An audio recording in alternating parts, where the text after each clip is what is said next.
By morning, I convinced myself I imagined it. Until I saw the marks. 4 long, dark impressions wrapping around my bicep. Not bruises, those fade, blur, change color. These didn't. They looked drawn like something had sketched the memory of a hand around my arm and inked it into the skin. I covered them with a sleeve and left the apartment. That was my second mistake. The first was letting it in. The building felt off as I walked down the stairs. Every door was closed, but I swore I could hear breathing behind some of them. Not people, not familiar, like the hallways had lungs. At the bottom step, my phone buzzed. A message from my number again. You left me alone. I stared at the screen. I hadn't replied to a single message, but the typing bubble appeared anyway, 3 dots pulsing slowly, like a heartbeat. Then, you walk loud. So I found someone quieter. My stomach twisted. I turned toward the lobby, and froze.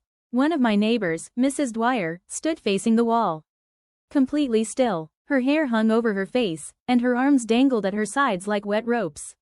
She didn't react when I whispered her name. But her shadow did. Her shadow didn't match her posture. It was standing upright, looking directly at me, and then, in the dim morning light, the shadow slowly raised one long, thin arm and pointed at me. Mrs. Dwyer didn't move, but her mouth opened, too wide, stretching downward like her jaw had forgotten where it should stop. A low, broken breath scraped out. Shush, quiet. I stumbled backward, hitting the wall. My phone buzzed again, and I knew before I even looked that the message wouldn't come from a number.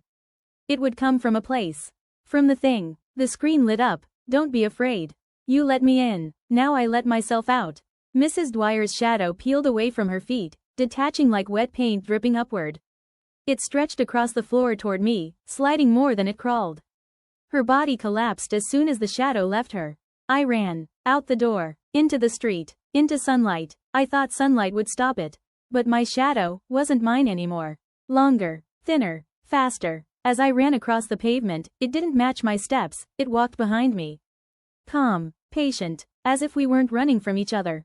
But towards something we were both expecting. My phone buzzed once more. I didn't want to look. But I did. Tonight. Don't lock the door. I don't like knocking.